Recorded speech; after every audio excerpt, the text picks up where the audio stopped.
بسم الله الرحمن الرحیم.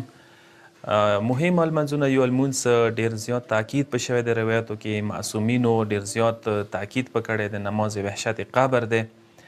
ګرچې خپله نماز لیلة الدفن نه ورته ویلی شي، دفن شپې المونځ یا صلات الهدیې نه ورته وي، خو د وحشت نامه مطلب داسې دی چې یعنې دې شپې چونکې مرده ته قبر کې د وحشت والا شپه وي، د ډار و خوف والا شپه وي، دغه لمانځه ذریعې څخه وحشتو نه برطرف کېږي. خود المونځ وحشت والا نه دی، مطلب چې خود المونځ کې وحشت وي. مقصد دا چې روایتو کې که تاسو سترګې وغړوئ دې المونځ باندې ډېر تاکید شوی دی. مرده راحتی سکون سبب جوړیږي د المونځ، قبر گشادګۍ سبب جوړیږي قیامت پورې، او حسنات زیاتیږي دغه لمانځه سره د مرده. او پیغمبر نه یو مشهور روایت دی، پیغمبر یې چې مرده دپاره ټولو نه سخته ګنټه، سخت ټایم، سخت وخت انده دی چې کله مرده قبر کې کېږدولی شي. نو تاسو خپلو مردګانو باندې رحم وکوئ صدقو ذریعې سره. که چاواس وي صدقې ورکوئ چې مرده ته مو تکلیف نه وي. که صدقې نشو ورکوی نو کم از کم نماز وحشت یا نماز لیلة الدفن د المونځ ورته وکوئ. الویستلي ټایم یې کوم دی؟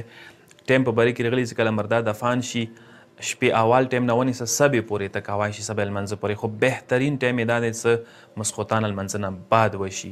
دوی طریقې راغلي دي روایتو کې، یوه مشهوره طریقه ده، غیر مشهوره طریقه. مشهوره طریقه هم دا دی چې اول رکعت کې سوره الحمد نه بعد بله سوره مه وایئ بلکې آیت الکرسي به وایئ، او دویم رکعت کې سوره الحمد نه بعد لاس ور انا انزلناه فی لیلة القدر سوره وایه. چې کله سلام د وکړو المانځه هغه نه بعد ته وایه اللهم صل علی محمد و آل محمد وبعث ثوابها الى قبر فلان ابن فلان. خدای پلنکی ته ثواب ورسوي. که پښتو کې وایه ټیک ده، عربی کې وایه صحیح ده. دویمه طریقه یې غیر مشهوره طریقه ده، هغه دا دی چې اول رکعت کې الحمد نه بعد ته دعا ورې قل هو الله سوره وایه، او دویم رکعت کې الحمد نه بعد لاس ورې سوره الهاکم التکاثر وایه، لاس ورته. سلام نه بعد ته وایه اللهم صل علی محمد و آل محمد وبعث ثوابه الى قبر فلان بن فلان. دې کې دوه درو مشهورو مسلو طرف ته اشاره کوم چې که چیرې یو مرده یوه شهر نه بل شهر ته وړي، مثلا سعودیا نه زبیو نه راوړي، نو بیا کومې شپې چې دفن کېږي مغې شپې اوسې دا لمونځ کوي. او دویمه مسله دا دی چې که چیرې ته چاته پیسې ورکړې دا لمونځ ورباندې کوی شي، یعنې څوک پیسې اخیستی شي، پیسې واخلي دا لمونځ کوی شي، اجرات باندې دا لمونځ کیدای شي. یو کس یوه مرده پسې دوه درې وریا دا لمونځ کوی شي، ستوره غوښتی شي اوسې کوی شي. که چیرې یو کس دی پنځو لسو مردګانو سي یا ډېرو مردګانو سي د لمونځ کوي، کوی شي داسې یا کوی شي، الویستی شي داسې یا کوی شي، خو راجان یا څه کوي. مقصد دا چې خدای نه امید وساتي چې خدای ثواب ور ورسوي.